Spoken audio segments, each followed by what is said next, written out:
One of the promises that I made when I started this show was that I would personally acknowledge legitimate criticism when it's thrown my way. This acknowledgement is one of the reasons that I do live Q&As right here on YouTube as well as on Twitter and Facebook, and even sometimes when people come up to me on the street. Not only do I genuinely like hearing from you directly, but I think it's important to hear the bad feedback right along with the good. Note I said legitimate criticism there and not hysterical troll criticism. For example, I'm happy to hear from people who want me to ask questions differently or have more aggressive follow-ups or to find alternative guests or anything along those lines. Those qualify as legitimate criticism whether or not I agree with them. The people who just tell me that I'm a straight white supremacist, neo-Nazi, alt-right racist, well, let's just say that I'm a little less likely to engage with you.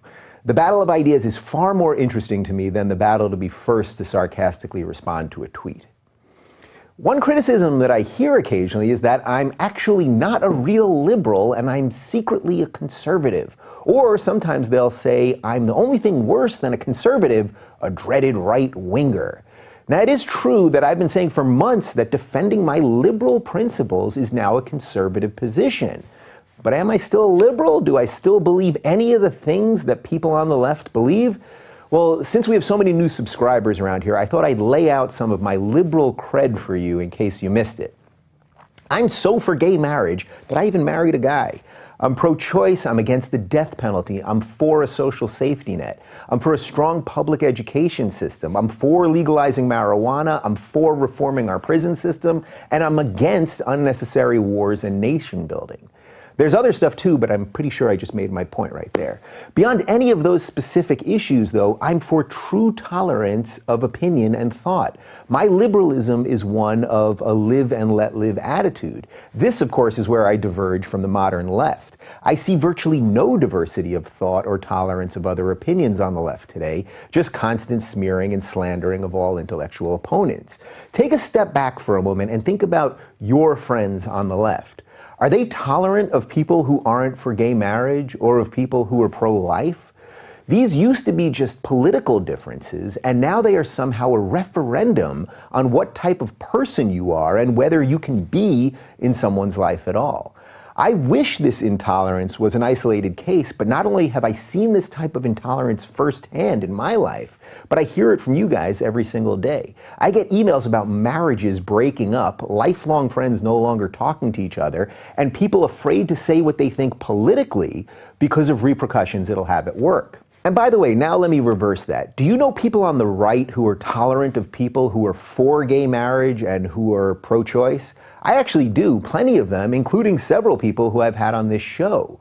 When there's a disagreement, I see way more people on the right, conservatives or libertarians, more often willing to agree to disagree rather than to defriend or to smear.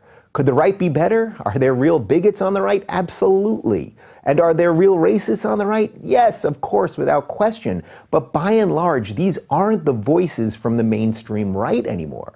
Let's not forget, even Donald Trump got a standing ovation at the Republican National Convention when he talked about protecting LGBTQ rights. Of course, all this said, it doesn't mean that things are all right with the right now. Just in the last few weeks, Tomi Lahren was let go by the Blaze after she came out as being pro-choice, or at the very least giving a conservative explanation for abortion by saying that the government should stay out of a woman's private life. I actually agree with her rationalization here and know that that position upsets a lot of conservatives. The immediate reaction to her comments and her subsequent firing strike me as the same intolerance we're used to seeing from the left these days, not from the right. And for the record, I've invited Tomi on the show and I've invited Glenn Beck back on the show to discuss what went down between them. I hope that'll happen. I happen to like both of them, and we all of us, have views that are inconsistent with our broader ideologies. We're not robots just yet, we're still human. Oh, and yes, by the way, it is Glenn's right as a private businessman to hire and fire people as he sees fit, even if I don't agree with the reason why he did it. You know, another area which I don't fit into the traditional political box is gun control. I absolutely believe in the Second Amendment and obviously also believe that a healthy distrust of the government is an important and key part of being an American. Democrats often make it sound like Republicans want every American wandering the streets with a weapon like we're in the old Wild West. And Republicans often make it sound like every Democrat wants to take away their right to self-defense. As for me, I believe that we have the right to bear arms, but also we have to keep these weapons out of the hands of the wrong people, and perhaps even more importantly, have a real discussion about mental health, which usually has more to do with these shootings than the weapon itself. As always, I'll keep talking about free speech, free expression, and the rights of the individual, which I believe to be the most important facets of a truly free society. Whether that makes me a libtard or a cuckservative or a right-wing maniac is for the commenters to decide.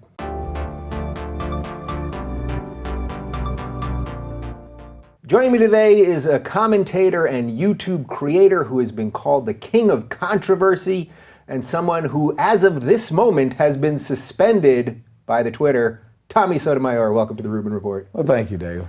All right, I guess we're going to have to do this in over 140 characters because you're off the Twitter. Yeah. It's harmful, it's hurtful, it's sad. I don't know if I'll be able to make it till tomorrow, but.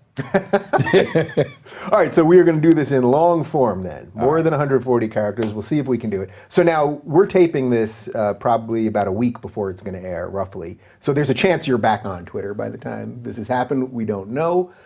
What did you do to get kicked off? The king of controversy, what did you do? It must be your fault. Apparently what I did was respond to people who were talking to me or just sent out videos on my own Twitter timeline that the only way you should see it is if you either follow me or someone that follows you retweets it.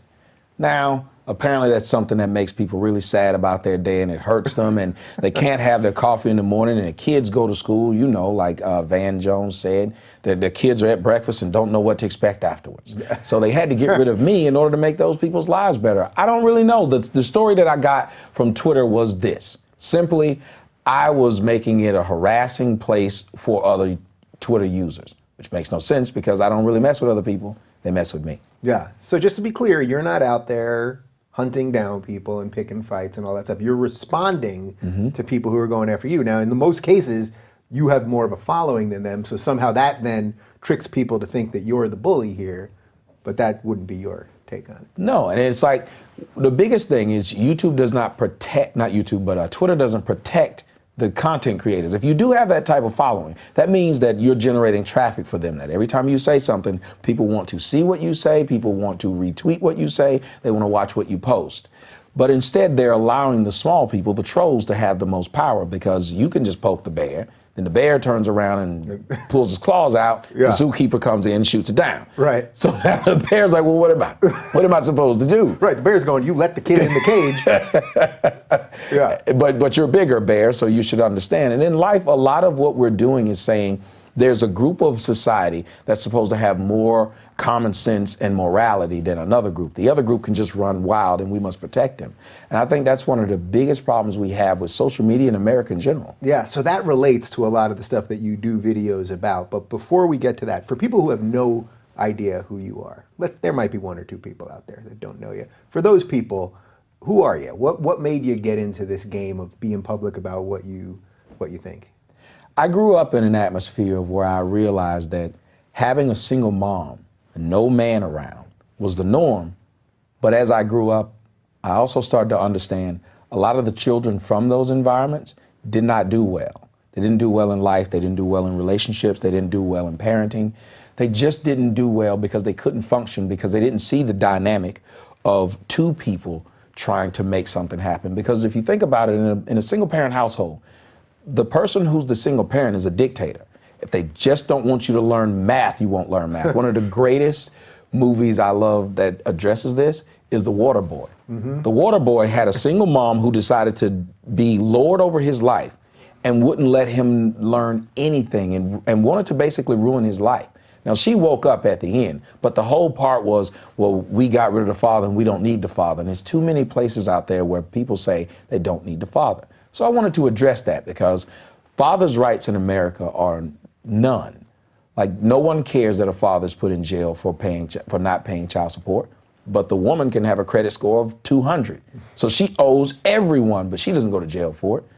But this guy who may have not wanted the child in the first place, when the woman gets the option to have the child. I just wanted to address a lot of things from a man's standpoint that a lot of people want to address. Yeah, all right, so let's pause on men's right for just a second. Waterboy, would you say that was Adam Sandler's last good movie? Because these last couple have been pretty freaking horrible. They have I know been. This is a sidebar, but can you admit that? They have been, and the sad part was... It is sad. It's watching him because you grew up with him and he's so funny, and now you're trying to convince people he's still funny and he's just not. It's like the last Metallica album. You really wanted to get behind it, but you realize it wasn't good. You're just a fan. Isn't that, there's something there about like just becoming a victim of your own success, right? Because those first Adam Sandler movies, I mean, to me, Billy Madison is almost a perfect comedy for the time it came out in, and then a couple after that. But after Waterboy, these Netflix things, whew. Yeah, and then he did the Little Nicky, that wasn't funny. Then Spanglish was his trying to get into... That was actually okay. Good. Yeah, it's like nobody took him seriously though, and then that last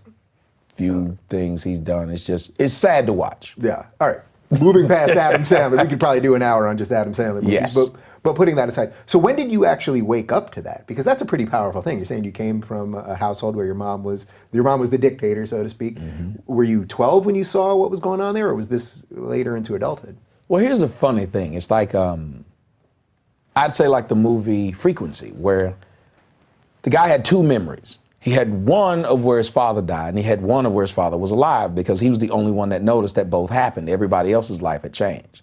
Well, it's the same thing when you're growing up in a neighborhood where everyone else has a mom, which is a dictator, and it's a norm. When you watch the news right now, or watch the NBA draft, you will see some black guy get up there and he'll say, thanks to my mom, it'll be a bunch of women stand up and there will be no dad.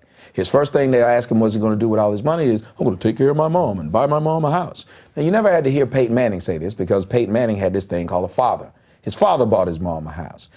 A lot of black children, the males become the breadwinner. That's why you see so many young men out in the streets selling drugs, because they're trying to take care of and be the man that mom couldn't pick when he or she was had.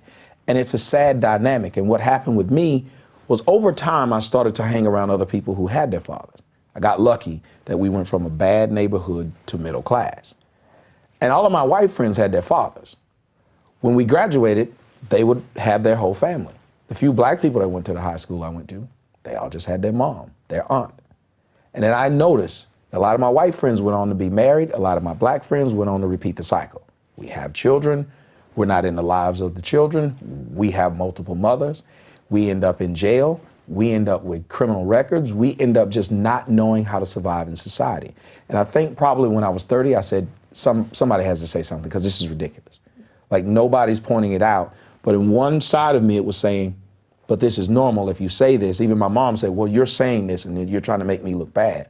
And I thought, but it's what happened. I don't understand how we don't want to stop this cycle from repeating itself by having silence. It's the equivalent of having a molester in the house.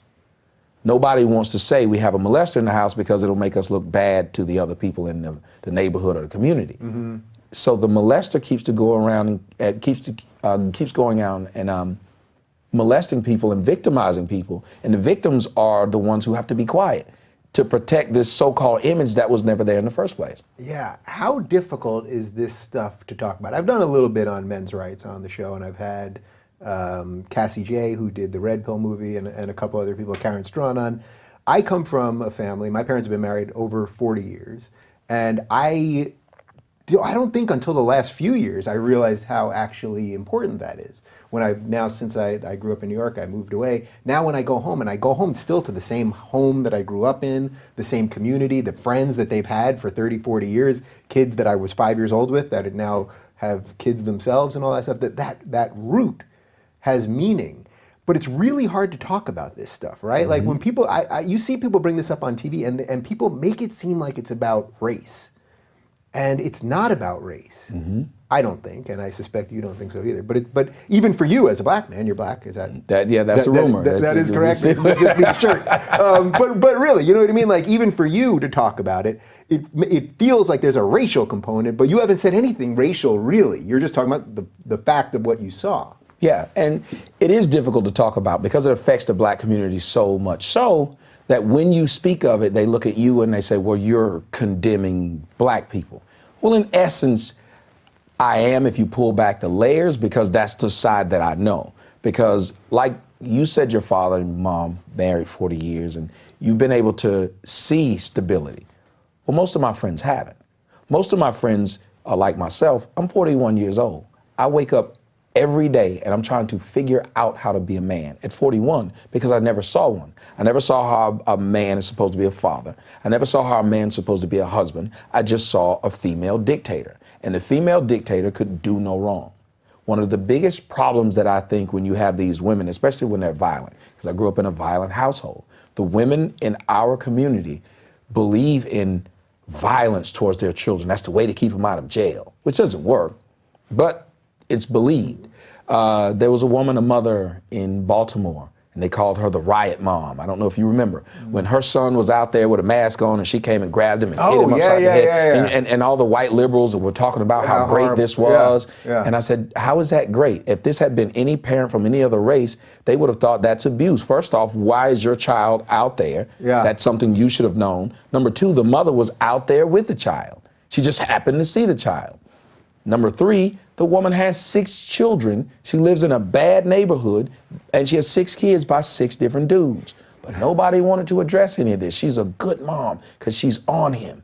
If she was really a good mom, one of the most important things a woman can do is pick the correct person to have the kid with. So we're allowing these women to just have kids with dudes who are in and out of jail, dudes who don't have jobs, but the only person that's being held responsible is the guy. Because, well, he didn't have a job when you had him living in your house and you let him impregnate you. But now that you got fallen out, let's put him on child support, even though he didn't have a job in the first place because you were supporting him. And then that just perpetuates more poverty, more inability to get a good job, and you can sort of never get ahead. So if you scale all this stuff back, what do you think is the fault for this? Where did this happen to the black family? Because it wasn't always like this. So where do you go? How far do you have to go back to start making sense of how it got to this place? Great Society and LBJ, because right before the Great Society and LBJ, black people, as far as couples and families, kids born in wedlock, I think it was 92% in around the early 60s. It dropped in the 70s to around 50%, and now only 24% of black children are born in wedlock. The number is astounding. And you look at right there where they started telling black women, well, if you work with the state, if you have children and there's no man there, we'll compensate you. I think one of the craziest things that we have right now is we help families less than we help single moms. So what you're doing if you have a child, say if you have 4 kids, if you have one who you pay the most attention to because they're getting into dirt, and the one that's a straight A student, you decide they know what they're doing. Well, the straight A student will start to become a little jealous because you're not paying them as much attention. So they'll start to degrade to become closer to that one to get your attention.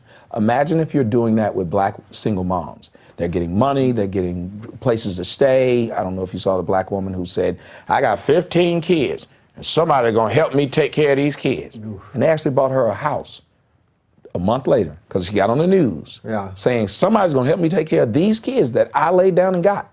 Because I'm a woman and it's my body, I can do what I want to with it. But once I do it, I need help.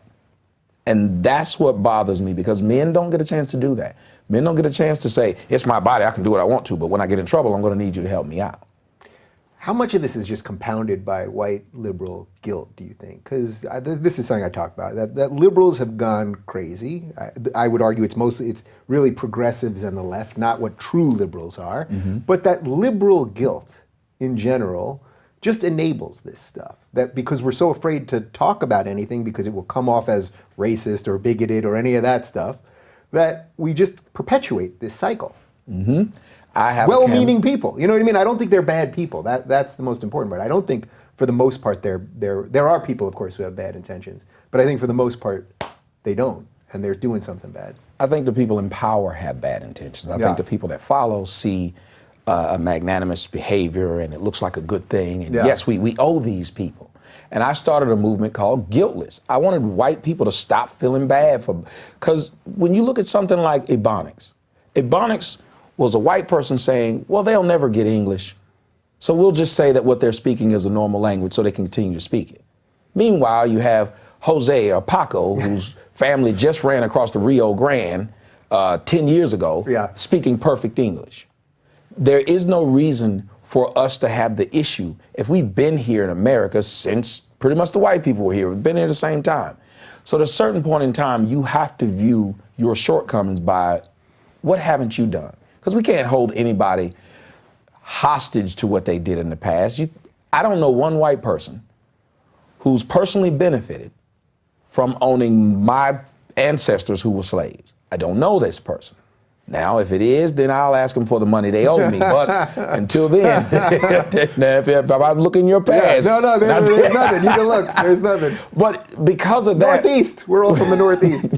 But because of that, we have to start saying, okay, where are we going to level the playing field now? Everybody just starts here. Yeah. Because that's true equality. But right now, black people, because of liberals, we're not asking for equality. We're just asking for handouts. We're saying we deserve it, even though the people who fought, died, and marched for it would not want this. This is not what they were asking for. Dr. Martin Luther King was not asking for a handout. He was just asking for the opportunity to be treated as an equal citizen. Yeah. And right now, that's not what you're getting when you see a fire department have to hire 3 blacks, even though the 3 blacks have a lower test score than the other whites because we have to meet a quota. Yeah.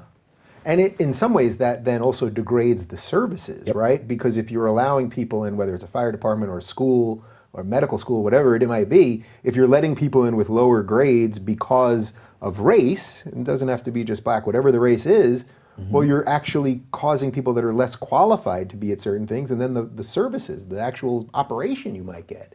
Have you been through TSA in Atlanta? One time, actually. Well, I've only been to Atlanta once. I was there, yeah. Well, then you'll see I've been to JFK, I got you. Well, then you'll see the degradation of service. And it's true. You go somewhere and the government, black women make up, I think it's 7% or 6%, 6 to 7% of society. In government, they make up around 10% of the jobs. Why is that? Then they put them in these jobs, we can't get rid of them. And most of the time you go to these places, you're getting horrible service. And to look at black society right now, that it's a foregone conclusion that all racists believe if you have a black server at a restaurant, you're going to get bad service. Now, that's just a thought that you think of, but you look at other communities. You think of Jews will say, well, my kids are going to grow up to be a doctor or a lawyer. Well, as black people, what we're telling our kids to grow up to be into entertainment, to grow up to be a football player, which is less than 1% of society can do this thing. But you're telling your kids the only way out is this way. So what happened to the educated black? What happened to going to school and getting your education? Even at the end of The Water Boy, you listen to what he said when he was supposed to be going pro. He said, no, I'm going to go and get my degree first. And these are things that are missing in our community, because I can't remember the last person who said, your degree matters. When I told my mom I was accepted to college, she told me, that's great, I don't know how you're going to pay for it. So for 18 years, she didn't collect $10 a year, $15 a year, something to send. And that's, my story is the story of the majority of black children. We go to college and it's like, figure it out. If you go. And I've seen black children get discouraged by their parents to not go because they're like, well, I can't help you pay for it. And if you look at what white liberals do, they're continuing to tell these mothers who are producing these children in bad environments, like the black mother in Chicago, who had 5 of her sons, all 5 of her sons were murdered in the same neighborhood. They did a whole story about her and they were boo-hooing and saying how horrible it was for her. But wait a minute, she knew she lived in basically Chirac. She knew that was a bad neighborhood. She knew it was dangerous for boys. After the first one of your children got killed in the neighborhood, what would you do? Yeah, you'd get moving. You'd move. Yeah. Yet she stayed there long enough for 4 more to be killed. And white liberals don't stand up and say, well, that's irresponsible. They'll say, oh, it's because those poor blacks, they don't have any money and we just need to throw more money at them. Well, no, you don't. You need to throw responsibility towards them. You need to say, wait a minute, if you are a woman and you're looking at the world and saying, my body, I can do what I want. Well, once you started having all these kids with all these people who couldn't afford to take care of them, nor could you, we're not going to help either. Why do we not have a system that says if you have one child and you're on government assistance, you cannot have another one? Why is that considered wrong? Yeah. I mean, I think there's issues related to personal freedoms and all that and what the government gives out, but the basic idea of what you're saying, I get there. You know, you mentioned something interesting about that what the black community is doing is saying, you know, we should win Emmys or, you know, be in entertainment or in sports or that kind of thing. And, you know, there was that whole Oscars so white thing. I had on Reva Martin, who was actually for, you know, diversifying the Oscars more. And then I had Larry Elder, who I suspect you probably agree with a lot more, saying how ridiculous it was. But to me, it's like just winning more Oscars or more Emmys or having more people in sports has nothing to do with success. There's a reason why Chinese Americans and Indian Americans, meaning people from India, not Native Americans, they don't care about that stuff and they don't protest it because they are busting their asses in school, and that has to come from the home. And so their eyes, basically their eyes are on the right prize, not the prize that the liberals want you to think is the right prize. If only we had the exact amount of people winning Oscars, everything would be equal. But this is a really hard thing to extricate from society. Which doesn't make sense, because it's the same amount of people who are black who are winning awards just like white people. White people should complain, because white people have more people in the United States, so the numbers wouldn't bear it out. Why would only white people should complain about the NBA? I'd get tired of being a white guy. I wanted to be in the NBA. Right, I'd get tired of being a white guy turning on this television with my two white sons, and we're watching all these black guys run up and down, and my kids thinking, well, I can't be that. Yeah. How fair is that? Now, had this been the NBA and it been a bunch of white people, black people would have said, well, they're keeping black people out because they just don't want us in there. Yeah. But when we're overrunning it, we're like, yeah, that's because we're better than you. Yeah. If we won all the Oscars, there would be no black people saying, well, that's kind of messed up that no white people won, when we'd be like, yeah, because we're better than you. Trust me, my hero's right there. Clyde Drexler, 80s, 90s basketball star. I wanted to be him. I realized the skill set was not there to go ahead and be Clyde. But another hero of mine was Bill Cosby. Now, I know even by bringing up Bill Cosby, it's a very sad state when your childhood hero becomes the biggest serial rapist of all time. But putting aside rape first, putting aside that whole thing for a second. If we can. If we can. Maybe we can. We'll find out. But to me, Cosby did something incredible. He put on the black family that I think you wanted to see, right? That even though you're acknowledging that just what gets to television isn't supposedly the magic answer to all this, but he enabled black people and white people also to see a middle-class family. He was a obstetrician or a gynecologist. His wife was a lawyer. They were all successful. They had the same struggles that everybody else had. It didn't end well for Cosby, but do you credit him with doing some good there, looking back? Yes, and what happened was the liberals were the main people who got at him because of what he stood up and said to this black audience. He said, blacks need to take care of education instead of going out and buying Jordans, and black women need to stop having a bunch of children that they can't take care of. That was the end. How dare you say something about the sacred cow in the black community, the black woman? When I was a child, you could get into a fight with someone just because they said yo mama. They didn't have to say anything about yo mama. But just start the sentence. Right, just yo mama. But there's no such thing as yo daddy. If someone had said something about my daddy, I would have been like, you know him? I'd have been more surprised that they said something about this guy. I've never seen a yo daddy fight. Yeah. So Bill Cosby put in front of America, like you said, the black people were able to look at a fully functional family, because in the 80s we didn't have it. The crack had started to destroy the black family after the whole Great Society. Mm-hmm. You had this man showing civility and manhood and being a man in his house, and most of us didn't see it. And you also had white people saying, well, maybe all the black people aren't like what we're seeing on the news, because here's a different set. Because a lot of white people's only interaction with black is either through music or through television. Mm-hmm. That's it. So why not have this positive view? Well, I also remember when I was growing up and the Cosby Show was on, I remember black people turning against the Cosby Show saying, well, that ain't real. That ain't real. Yeah. We want to keep it real. So what they started to do was give black people what they asked for. Real. Dysfunction. Love and hip hop. Housewives, well, the women were never wives. They were just women that got knocked up. Yeah. But drink throwing in each other's faces and fighting in the middle of the streets and world star hip hop now. That's the black family. How do you separate then the artist from the art? This is a bit of a sidebar here, but Cosby, I'm with you on all that. I love that show. I mean, he was my hero from when I was 5 years old. I went into stand-up when I saw his first special. I thought it was the greatest thing ever. So he's doing what you argue is a great thing, and now I guess it is a transition to the rape part. He was also doing something pretty horrible to the black family, because he was part of a black family at the same time, and his son struggled with drugs and and all that stuff, and was killed, I think, maybe in a drug deal. I'm not, was it a drug deal? That I can't remember exactly. I just know he was shot. I can't remember exactly. But this is a little bit of a sidebar, but separating the art from the artist is tough, right? Because he did so much good, and then at the same time was doing something horrible. Well, liberals have no problem doing it with Roman Polanski. Yeah. They celebrate him, and he raped and drugged a 13-year-old. What Bill Cosby is alleged to do, my thoughts on it usually makes people upset, because I say this.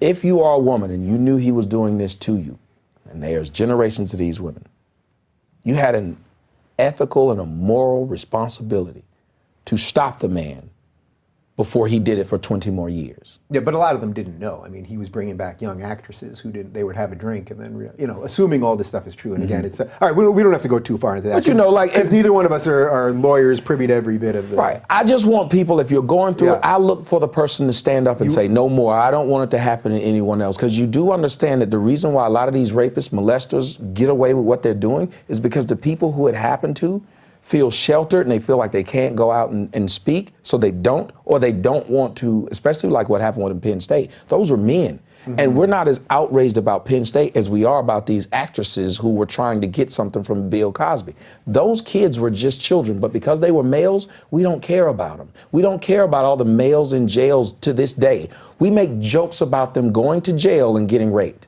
getting violated. We would never make this joke. Just like when Sharon Osbourne got on television and made the joke about the man who got his penis cut off and thrown inside of the food processor. She thought it was hilarious. Have you ever seen anyone make a joke about a mutilated woman on national television and continue to keep their job?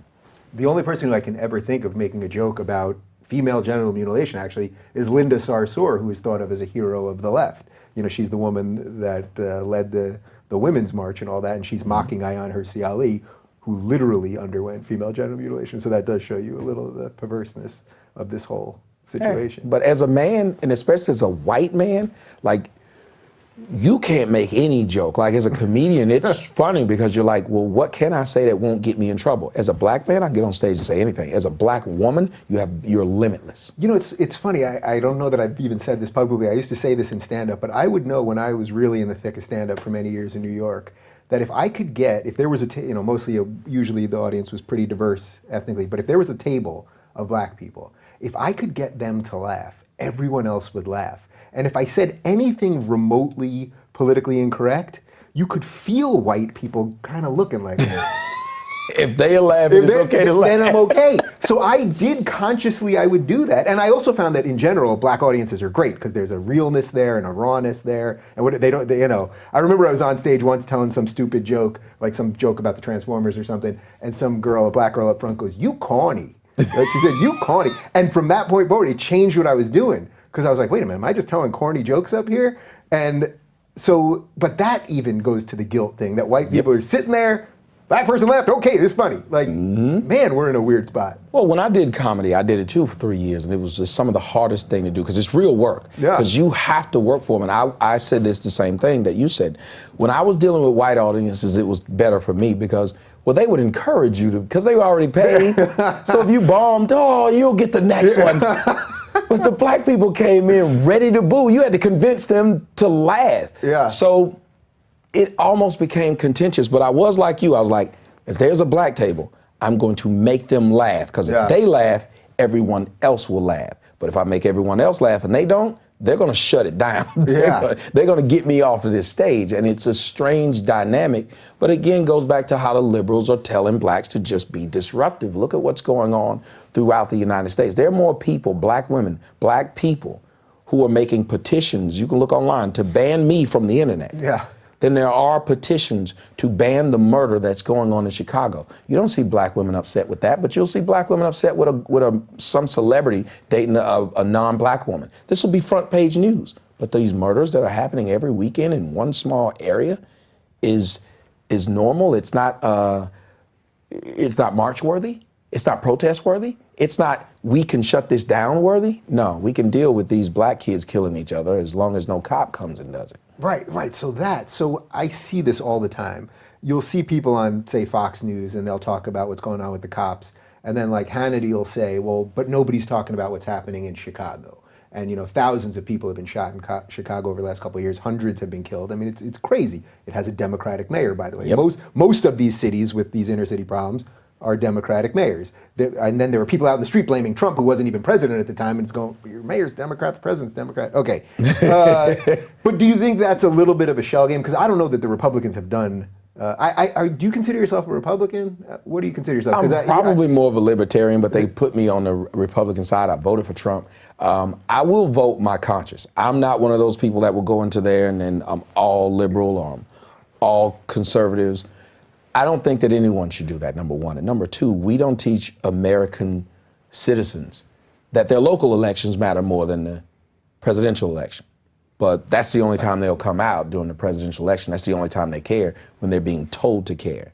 Well, where are all these liberals trying to bust them to vote for their mayor, to vote for their tax commissioner, to vote for all of these other things? The people in Ferguson complained about the police force was so white, yet they could have raised their kids to grow up to want to apply. The white people were like, we took who applied. Those people were told that they don't want to grow up to be cops, that they hate cops. So this whole neighborhood of black people didn't decide to raise their children up to say, well, if we don't want to be policed by whites, why don't you go and apply for the job? Nope. It's better for you to be some kind of dancer or a rapper because that'll get us out quick. Most of what black society, because there's no fathers in the home, you spoke earlier about how things are being taught to the children who are Chinese or Indian. Well, the difference is when you have a father will teach you the slow and steady route instead of the get-rich-quick scheme. Women are the ones who do this thing called sugar baby. Women are the ones who are online and will have booking information on their IG, but the booking is actually if you got enough money. Right. So women are doing this. You don't see many men able to get up there and be like, hey, look at me in these Speedos if you want it. So we can't do that. So we kind of have to work. Yeah. A pretty woman can get way more than a pretty man can get. That being said, as a father, when you have one in the house, he's not going to teach his kid get-rich-quick schemes. Take that man out, all you have is a person who's living off of the government, whose mere existence becomes, and I said this about black women, people got mad when I said it, I said, at their child's birth, they typically get paid, and then at their child's death, they get paid. You understand there's a young girl who got hit by a train. I don't know if you saw the story. She was modeling. She got hit by a train while she was modeling. Mm-hmm. For some reason, the 19-year-old girl was on the train tracks modeling, and they talked about how intelligent she was, and she had a volleyball scholarship, but she decided to forego the volleyball scholarship to chase her dream of modeling. Now, I'm not a great eye for talent, but she was not model material. She wasn't. She could do urban modeling, which everybody knows that's completely different. That's no face back shot. But she was on this train, she got hit doing a free job, and when she got hit, they said, it's a shame, she just found out she was 4 weeks pregnant. So let me get this straight. She forgo college because she felt that it would get in the way of her modeling career. But being a parent is okay. I can have a kid and still model. And that's the logic that's being taught by the liberals to the blacks, that being irresponsible is okay. Now, when she died, this woman claimed they threw out that her boyfriend was her fiance. We had no evidence of that, no ring, no nothing. But what were they looking for? GoFundMe. So every time a black kid like the one in Chicago who got shot 7 times across the chest, Tyshawn Lee, execution style, mom gets GoFundMe money. She goes and buys a car and goes on vacation in Vegas. Because she knows she can do it again. She can have another kid, and then now I can put another guy on child support, ruin his life, and get money from the state, and continue to live in this same poor environment, but I'm used to it because there have been generations of poverty. So poverty doesn't affect us. We're used to it. So what do you make of the people, I would argue someone like an Al Sharpton, who have become, you probably answered it already with the slight nod of the head, who have become really sort of professional agitators in this, that for all of the activism that he has done for these years, and on the behalf of the Democrats, things have only gotten worse. So what does that tell you? While he's gotten richer, and by the way, I'm pretty sure he doesn't pay his taxes, but that's a whole other thing. That's right. Well, the thing is, they've created victims out of black people. Saw a video today before I came here. Black woman, and it's starting to become worldwide now. Black Lives Matter. I have a friend, he does music, Pogo. I don't know if you've ever heard of him in his music. Lives in Perth, Australia. And he says, Black Lives Matter is here, and it doesn't even make any sense. It's like black people all over seeing what American blacks are doing and getting away with it. So this story, this woman is at this eating dinner, and her children are beating this little white kid. So finally the father, because of course it's just a woman and her kids, no man, but this white guy and his family were watching their kid get beat by her kid. So he's like, why wouldn't you stop your kid? So he gets animated and she gets animated. She's cursing him out, telling him he doesn't tell her what to do. And the next thing you know, she starts yelling, is it because I'm black? Is it because I'm black? And the people in the comment section was like, yeah, racist white man. I was like, he would have done that if anybody was beating his kid. Yeah. The thing you should ask is the parent, because you can't beat the kid, but you can ask the parent, why are you allowing this? Why is this okay? And yet people skip the fact that this man was taking up for his children. It was he's racist because he's speaking to that woman and becoming animated. And that's what Jesse Jackson and Al Sharpton is doing. They're creating victimhood, victimology, to where if you don't get your way, then you're a victim. You're only saying this because I'm black. You can get horrible service from a black waitress, but you can't say anything about it, like the other black waitresses. You know how many of these, and I have so much going through my mind, but you know how many of these situations that's happened over the past year and a half, where it was these black people who were being mistreated by white people, and you found out they were hoax? They were being placed on Donald Trump. Look at what Donald Trump's election is doing. This woman was written a tip. We don't tip blacks. Come to find out, she wrote that herself. The other one said, thanks nigger. No thanks nigger, we won't be leaving a tip. That was written down. The other black swastikas in the bathroom, all made up. Yeah. There was a black woman who actually cut herself and set herself on fire and was trying to make white people look bad. Look at what happened with the Duke lacrosse case. Al Sharpton was there. Where was he when we found out that it was a lie? I'm guessing not there. Tawana Browley. Yeah. They still bring her up knowing it was a lie. Yeah. Where were those liberals after they realized? Where was Al Sharpton? Nowhere to be found, because he wants you to be a professional victim. He's an ambulance chaser. He's only telling black people to feel bad and think everything is racist. He's never telling them to build their own. If he really cared about blacks, why wouldn't he just say, well, instead of complaining, build your own? If the masters won't let you in, they have golf courses, places you can build golf courses all over the place. We have all these well-off black people and actors and whatever. They can build their own. Because right now, we want to get awards on TBS and NBC and whatever while we still have black entertainment TV. But if there was a white entertainment TV, how far would that go? If there was a white NBA, if right now white people say, well, we can't get in the NBA, so let's just make our own, we'd still call that racist. Yet we have a WNBA where women are allowed to go and play and keep men out. Right. White NBA, that sounds terrible. That's a lot of mid-range jump shots. That's it. It would be fundamental sound. Yeah. Nobody, I mean, for my own future, maybe it would be nice, but, you know, it doesn't sound. It'd be the WNBA with an occasional dunk. Yeah. There'd be more dunks in the WNBA, I think. There's a couple of girls that can dunk now. How hard is it to wake people up to this stuff? Because people know this. I've mentioned it a couple times on the show. When I had Larry Elder on the first time, who says a lot of the same things that you're saying, and he's really, I think he's an incredibly good interview and you know, lays out numbers. Doesn't just make shit up. He lays out numbers. When I had him on the first time, I definitely had not come around on a lot of this stuff that I now obviously agree with you on. And he really challenged me on, and I said there's systemic racism, and then he turned it on me. I didn't expect him to. And it was not a particularly good moment for me, but we didn't edit it out because I wanted my audience to see that I don't have all the answers. Subsequently, Larry's been back on the show. We're now friends, and I think I credit him for a lot of my awakening. Nice. So when you're doing this is work, what you're doing. When you're doing this, how hard is it to deal with members of the black community who maybe don't want you to expose that stuff that you said before? You know, it's like, it may be true, but we got to keep it quiet. I've gotten death threats. I continue to get death threats. They put out my address. They put out my phone number. We have people dedicated right now. Someone says, we're going to make sure he's broke. Going to make sure they take away his house and his car, and we're going to have him back in the hood where he deserves to be. All because of my opinion. Now, you have to understand, my own mom thought that what I was doing was wrong because she said, well, you shouldn't be airing black people's dirty laundry. And you hear that a lot in the black community, that it's our dirty laundry and you shouldn't be airing it. As if no one knew that the poverty existed. No one knew that the murder existed. Like, the news will talk about the murder in Chicago, but if I take one of those clips and talk about the systemic part of that murder, well, then I'm a coon. Mm-hmm. I get called these names that blacks know that whites use to degrade blacks, but blacks want to be in position to do that. A lot of people don't And understand. you're getting this from people on the left, right? Like most of these people, they think of themselves as liberals or lefties, Yep. and they're the ones slinging this horrible shit at you, which I see they do with Larry, and they've done with my friend Majid Nawaz, who's Muslim, trying to reform Islam to bring it into the current century, and who gives them shit? The left. That so-called tolerant left. They're supposed to be tolerant enough to have a discussion, and they don't even understand how to have a discussion. It's a name-calling session.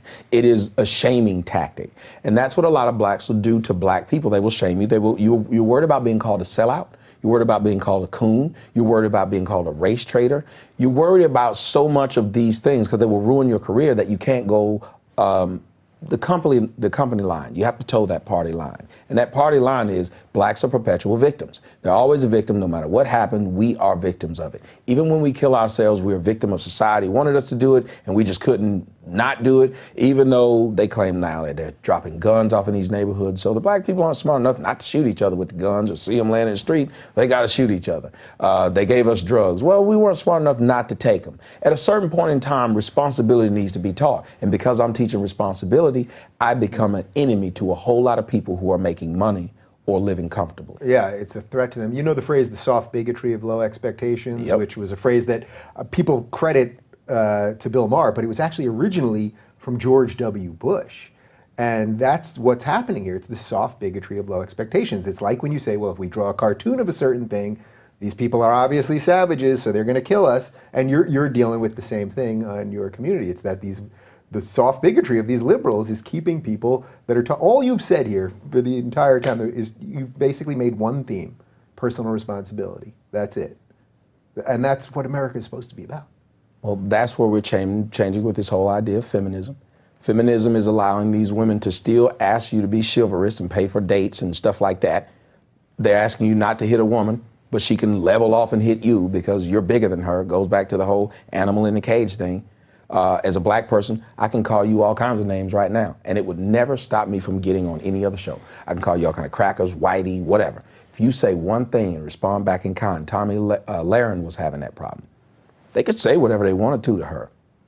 Call her all kind of white bitches. If she responds to any black woman and says, well, you're a black bitch, just in response, she's immediately racist.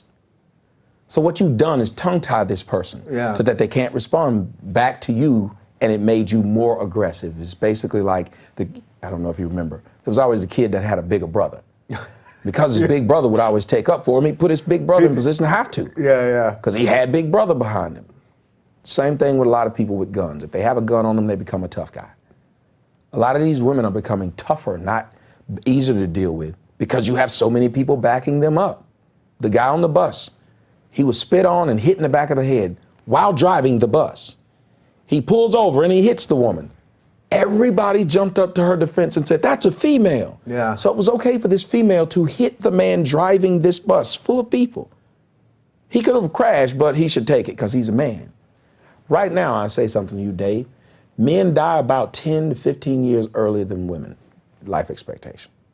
If this was reversed, there would be all types of commercials saying, we got to get these women's life expectancy up. Yeah. Right now, you have big, strong football players who, when they get old, guess what they will probably suffer from? Prostate cancer. Yeah. Guess what they won't suffer from? Breast cancer. But in October, they're walking around decked out in pink. But in November, they don't have on blue. This is the society that we're pushing. That males do not matter. They're just an ATM machine. They're a source of income. And whenever white people get a cold, it's because black people had the flu. So that means that if it's starting to hurt your community, it's devastated ours. Black people are America's canary in the coal mine. If you see it happening to us, it's coming to you. So what would you say to the people, and I probably should have asked you this maybe 20 minutes ago, because I think a lot of people have watched this and go, all right, guy's making a lot of sense, but there was a time when racism was systemic. So I'm sure you would argue that you believe that there are racists today, Yes. right? That racism exists, a certain amount of people don't like you because you're black, period, and a certain amount of people don't like Asian people or gay people or Muslim people or whatever. Okay, there are bigots out there. Now, it's not built into the system anymore, but does the system owe anything to black people for past grievances? For the fact that most black people that are here were brought here, not voluntarily. I do think they owe, but how would you figure it? How would you figure this out? I think they owe because I see what they did to the Jews, and that they're continually paying them in their generations. If you don't pay this group, but you will pay that one, then you have to explain why. Wait, you're talking about like Germany like paying what happened in Germany, reparations to Jews after the Holocaust. Yeah. So if that can happen, if what happened with the Japanese who were interred here in a little while, they were compensated. Mm-hmm. The Indians were compensated. Black Americans have to be compensated for something, I would assume, but then the logistics of it. Who pays what? Where does it go? Who actually had lineage? Because if I'm not mistaken, only 2 to 8% of whites actually owned slaves. It wasn't like everybody had slaves. So how do you calculate this money and who actually gets it? Because not every black person that's in America came from a slave either. And is there also an inherent problem that even if you did that, which I agree, it would be an undertaking that would be beyond imagination. It'd be a logistical nightmare. But let's say you could figure it out and you could get some consensus on it. Not that we can get consensus on anything in America, but let's say we get some consensus on it and people said, okay, this is basically right. Is the other problem that it actually feeds exactly what you've been talking about is the biggest problem here, which is, all right, you throw money at it. You don't know what people are going to do with their money. They'd be entitled to do whatever they want with it. Some people are going to buy a car. Some people are going to waste it on booze. Some people might invest it in education and all that. But that you actually didn't solve a problem. You just you enriched victim culture, which I know sounds terrible in a situation like this, but that's kind of what you're doing. Yeah, Dave Chappelle's skit did it perfectly. I don't know if you've ever seen the skit where he was showing the blacks got reparations. Yeah. And Cadillac sales went through the roof, and it was all ridiculous money thrown at ridiculous stuff. If you think about the black community, I think they did a study, and the GDP of blacks in America, if they separated out and became their own country, it would be the 9th wealthiest country on the planet. So that means there's a lot of money going through the hands of black people in America. They can't say it's not. When they can spend $10 billion a year on weave alone. On weave? I swear to God. $10 billion? $10 billion a year. In Jamaica, it's a $1 billion industry, and they're poor. So you have women, right now you will see women on Instagram and they all look like they're rich because they all got their weave in their hair and they all there was a woman during the riots of Philando Castile who was shot by the police. His girlfriend was there. And she says, stop burning. CNN did the whole, they didn't play what was actually I saw this said. video. Unbelievable. Right, so they made it seem like she was a victim when she was saying go after white people. Yeah, which they cut that part out. They cut. Yeah, wait. Let's just lay that out real quick. Can you just lay it out real quick for people that didn't see it, and we'll put a link to it below because it's unbelievable what they did. Yeah, I did this video, and they cut out the part where she was saying go after white people, go after white businesses. We need to go after white people. This is during the riots. During the riots, and she's standing up, so she's inciting a riot against white people. Yeah. CNN had the footage. 100% of the footage. They cut it to where it looked like she's calling for peace, but that isn't what she was calling for. She was saying, as black people don't do anything to each other in our quote unquote stuff, let's go do it to the white people. And they literally cut at the end of that sentence. Oh, and they made her out to be a benevolent figure at this point. Even though she's grieving from the loss of her companion, she's calling for peace. But that isn't what she was doing. But one of the funniest things she said was, we need our shit. We need our weave. And I keep playing that back and forth. Because like, what person says this? This is a mother. These are women. And if you look at most riots or most of these so-called, this guy got shot or killed by the police, if you look on the streets, it's a bunch of women. Then where do all these women come from? All these cities where this violence is overrun by single black mothers who are raising these children in these environments. So nobody's going to point out that single black mothers in almost every violent city across the United States overwhelmingly are raising the children. That would be an immediate link. If you had a link to where every police chief in every one of these cities were white and all of the educators were white and the kids were dumb and violent, we would say, well, look who's over them. But we won't do it when it comes to liberal-run cities and single mother-run neighborhoods. We will not point out that that one link is everywhere. And why? CNN helped perpetuate it. That's why I don't like liberals, because they're perpetuating the victimhood, like you said, the low expectations. Yeah. They're telling them, the SAT is culturally biased. Yet Sue Young, who was 8 years old when she came over here, aced it. How can people who've been here for 400 years, if you've been under the thumb of white people, the one thing you should know is the culture of white people. So that I should pass any test to tell me what white people are doing. Yes, and murdering, hanging. Right, Like, you get, I the, should you know get that. the rhythm of it. But we are saying to black people, it's culturally biased, but people who come from another culture can ace this test. You're telling them that you can be no more than what you currently are. And that's why you have generations of poverty. So you mentioned that you supported Trump. How powerful that, when he said in that speech, when he talked about race, when he said, what do you have to lose? When I saw it live and I thought, I got what he was doing, but I thought it felt to me, and this may be a little of my own liberal guilt, it felt like a little too much to me. Because it was almost like, it's so horrible for you. When it's not horrible for everybody, obviously. Now, maybe he was talking about he was just zoning in on the people that are really in the inner cities that are, as you said, are under the thumb of these Democrat liberal policies and all that stuff. But you must have heard that and thought, holy shit, this is it. This guy said it. He's touching the mindset. Remember what we had talked to leading up to here. That you'll have someone like Jesse Jackson come out and just speak, or Al Sharpton speak to black people and say, well, you're doing horrible in America. And even if somebody is, you think about it, you got these rappers who got Bentleys and making songs about how they're so rich, and they'll be like, yes, you're right. We're having a horrible here. So it's the mindset of just because you're black, even when you're rich, you're gonna have a poor mindset. So if black people can tap into that and get blacks to feel like perpetual victims, even when they're doing well, i.e. what Jesse Williams, who has a white mother, stood up in front of the Oscars and said, we black people are magic. Like, what does your white mom do when you're saying this? She's like, yeah, she's going, uh-oh. Like somebody should have tapped her on the shoulder and said, get out. Yeah. He still might be taking care of his white mom, though. You know what I mean? Right. There might be something. No, but that's what I'm saying. It's a weird thing to even have to do, that because half of you is black, the whole of you is black, and you have to act like even your white side is still bad, and then the white people, because of liberal guilt, I just slept with a black guy, that's all I did, and that was my reparations. Like, it's weird, and you watch this whole dynamic that's being put out there. So I liked when Donald Trump did it, because they're pushing that we all blacks have the same experience.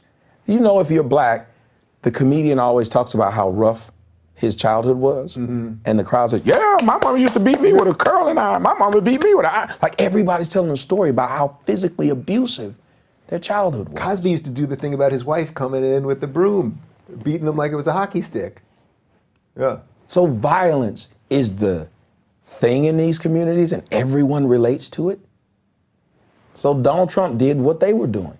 Well, since they all relate to this, let me ask them the question. Heck, I've done it in dating. I've told a girl, hey, I can't be any worse than the decisions you've made in the past. And it works. That works? It does. Yeah, low expectations. But if you sit back and you think about it, he had to touch that. I was glad that he said it. Yeah. Because blacks are being told to continue to vote Democrat.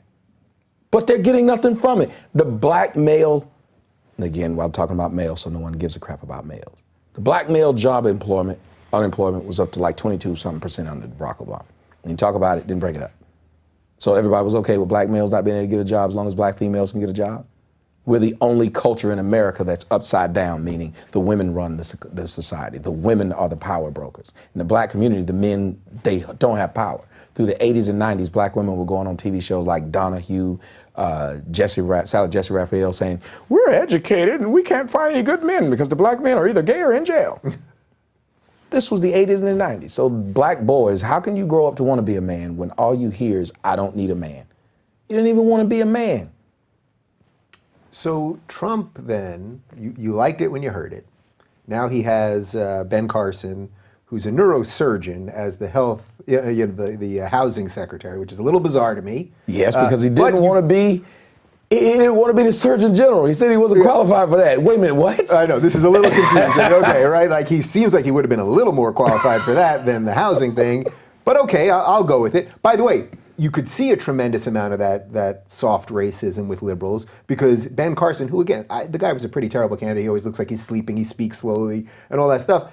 But then Trump hires him, so a black man now moves up. You'd think the liberals would all be like this, but instead now he's a sellout and all the stuff that you were saying that you get called and all that. So okay, so putting that aside, so he's got Ben Carson, and then he has Steve Harvey said, he's going to work with him and help the inner city. I suspect they're actually going to do something. I think Trump is a businessman, and for all my reservations about him, I think he's probably going to have them come up with some plan to go in there and do it. Have you seen any evidence of that yet? Well, here's the problem. Steve Harvey had to immediately switch and turn against Donald Trump because he, again, was worried about being called a coon and had one of his friends, D.L. Hughley, call him out for just meeting with the guy, for just meeting with him. Now, mind you, they praised Dr. Martin Luther King, who just met with the president. That's all he did. The president, at the time, you didn't know what was going to happen. He met with them. And a lot of them were using him, the liberals, were using him as well, we're benevolent to blacks and we love them. And behind the closed doors, they were saying, we'll have these niggers voting Democrat for the next 200 years. Now, mind you, they know this. They understand how the game is being played. But they turned this guy who just met with him against him to where he had to become one of his biggest allies. I don't like Trump now, and I just went there and just to appease this monolith called the Black Thought. So is Harvey not even working with him anymore on this? Nope. Is that? Oh, really? I didn't even know that part. So there you go. Because of what the backlash he got from black people. Black people just feel like there's this one black guy, well, a few of them. They were supposed to be these pro-black guys, and they were telling black people, don't vote in the election, your vote doesn't matter. So then Donald Trump wins and they get upset.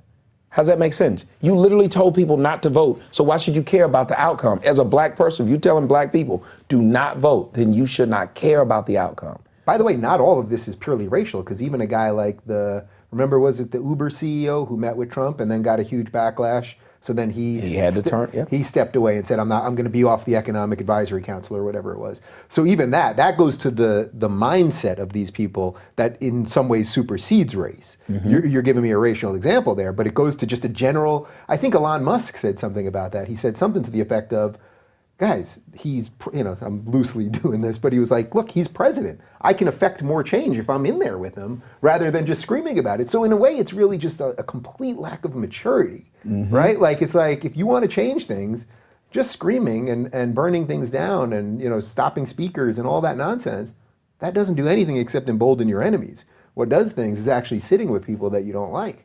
Yeah, and they were asking for the Republicans to do it under Barack Obama. You need to sit down with him and work with him. They're making it hard for him. Well, you're making it hard for Trump, and you're doing it on purpose, and you're doing it en masse. All of the liberals are saying, let's just make it difficult for Milo to be on a campus. Let's make it difficult for Tommy to be on YouTube. Let's make it difficult for any voice that may even ask the question, because a lot of us are just asking the question. Think about it. We're not out in the streets beating anyone. We're not advocating the beating of anyone. We're asking the question, is it as simple as how it's presented to us? Is it as simple as Trump is a racist? Is it as simple as Republicans are xenophobes? It can't be that simple because I don't know what a xenophobe is. But is it as simple as these things? And asking these questions are shaking that tree. And I guess the people who are in that tree hiding don't want to actually fall out. So they're going to do all they can to make you stop shaking that tree. The truth is what we should, and all of us should want as American citizens. And we all should want our president to kind of succeed. Because if the president succeeds, then truly we will succeed, right? Yeah. Sam Harris, who was completely against Trump, wrote a piece after the election or did a thing on his podcast where he said, look, now the guy is the pilot of the plane. You want that plane to crash? I don't think so. And he was 100% against him. Mm-hmm. But we can't get that. I think this is what America's pushing. This whole find a way to divide people. Race, class, gender, and a lot of this stuff is preferences. Like, you can't even have a preference around a liberal. A liberal homosexual says, well, you should accept my lifestyle. But if you say, well, I accept your lifestyle, I just don't want my kid to be one. Well, well, wait a minute. I accept the fact that you want to be homeless. I don't want my kid to be homeless. I accept the fact that you want to smoke crack. I don't want my kid to smoke crack. I have 2 daughters. I don't want them dating someone who's poverty stricken. What does that make me? I don't understand that we can't even have a preference anymore when life used to be about preferences and abilities. I have no problem with a white person saying, well, my granddad was white, my grandma was white, I kind of want my white kid to marry a white person. Why is that a problem? I don't understand that. That's going to get you in a whole world of hurt for that. That'll be the clip that people will take out of this and go, you see, now he's aligning with the white nationalists or something. Yeah, but if you ever notice with black people, we get to say it all the time. Black dudes get to stand up and say, I wouldn't date a white woman. He's praised for it, and he gonna say it in public. So why is it that we can say we want to keep our black first and black businesses? Why can we say that? But if anybody else says it, it's wrong. Why can you have black pride, brown pride, gay pride, but not white pride? Because that's racist. What do we do from here? What do we do from here? Like, I think most people, I know a lot of my audience is going to hear you, really hear you, and go, this is the type of stuff that I think needs to be heard more. And I think that the group of people that are talking about this stuff is actually growing. I do see this. At the same time, the people who don't want to hear us are getting more and more hysterical because that's all they got left. Where do you see all this going, especially in the framework of having Trump as president? We have to have more dialogue like this. I think when people see you and me, you and I. Uh-oh, well now, well, I'm sure there was a systemic reason that you... Right, it's because of the way that racism worked. But if you and I... Trust me, if they got all the linguistic things that I screw up here, it would not be pretty. If more people like you and I, Crowder and all of us, Mark Levine, all of us just got together. And it doesn't matter what side we're on. If we could just have the conversation. Because Bill Maher used to be good at saying, let's just have the conversation. And I still like that he will call out those idiots, the liberals on college campuses.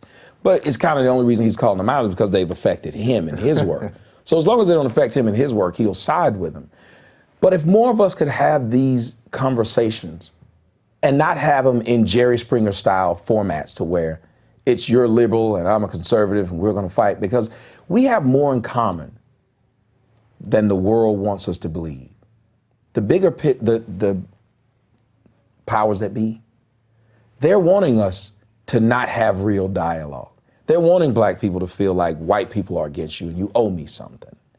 Michael Eric Dyson said, yes, I believe white people should pay. Maybe you should give black people a computer.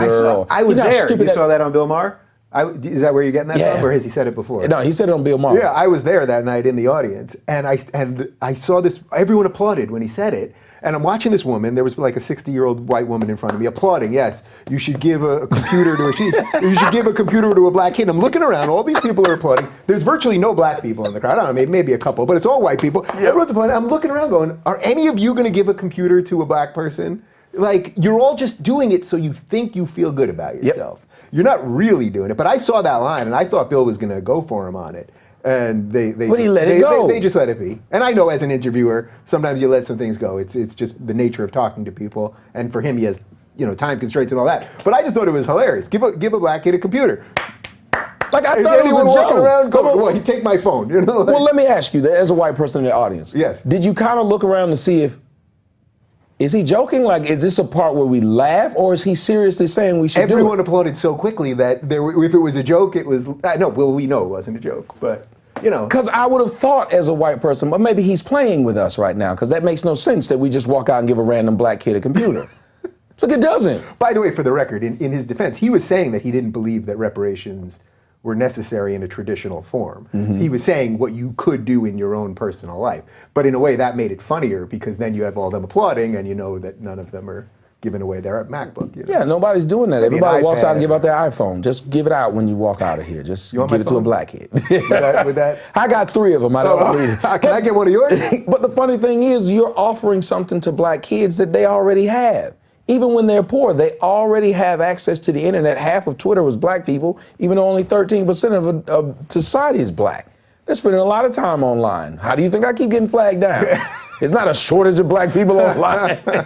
So why are they offering them something that they can't use? Something that is going to make what they're doing already worse. There's a movie out called, or it's coming out this summer, called Girls Trip, starring Queen Latifah. I just want you to go and watch the trailer for it. It's one of the most disgusting trailers ever of these middle-aged black women saying all this sexually perverse stuff. And it's a trailer for a movie. And I'm watching and I could see myself sinking into my seat because I was at the movie theater with a bunch of white people. And they were laughing because they love to see those black girls be sassy. Well, that's ruining our community. And having a movie about them going around and having irresponsible sex, why would you need that in a group that's filled with STDs and single motherhood? Why would you teach this? Why would that be the movie you put out? Because there's a mindset that's being pushed by these liberals to tell blacks. Basically, liberals are like the pets of blacks are the pets of liberals. They just like to have us around, but as long as they can feel above us, then it's cool. Because I've heard more racist comments come from liberal whites than conservative whites.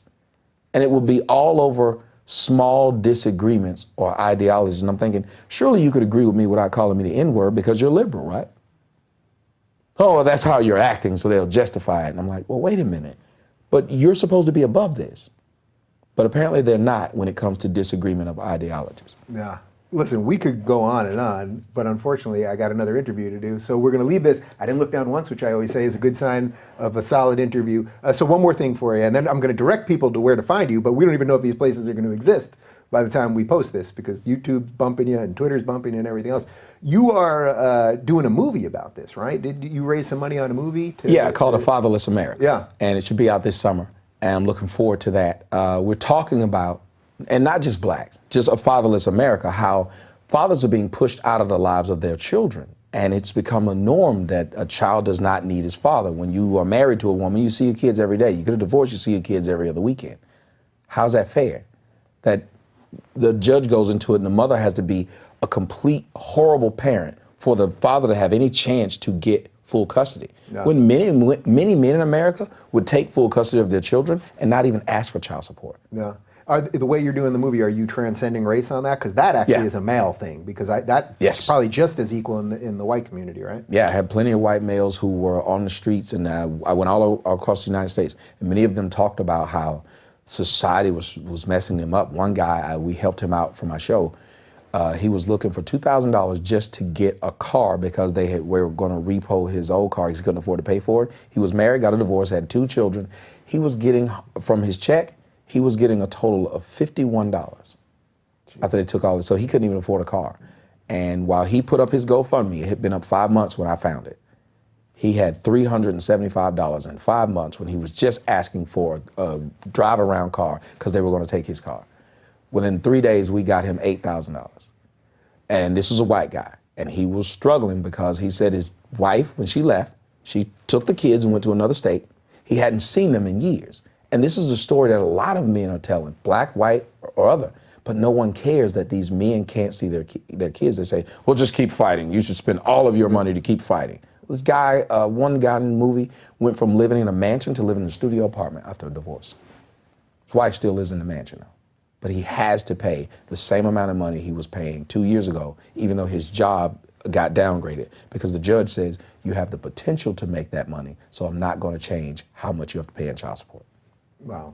Well, listen, it's powerful stuff, and I love doing this because I think a lot of this, it flips conventional thinking on its head, which is what most people need a little bit of, because people are so locked into the way they think. So let's get you back on when the movie comes out, for sure. All right. And we'll keep the conversation going. And for you guys, hopefully his YouTube channel still exists by the time we post this, but it's youtube.com/Sotomayor TV2. Or yes, go to you take it away. Yes, or you guys can find me on my website, which they haven't figured out a way to take down yet, and that's sotomayortv.com, or just TommySotomayor.com, and it will take you to me. Done and done.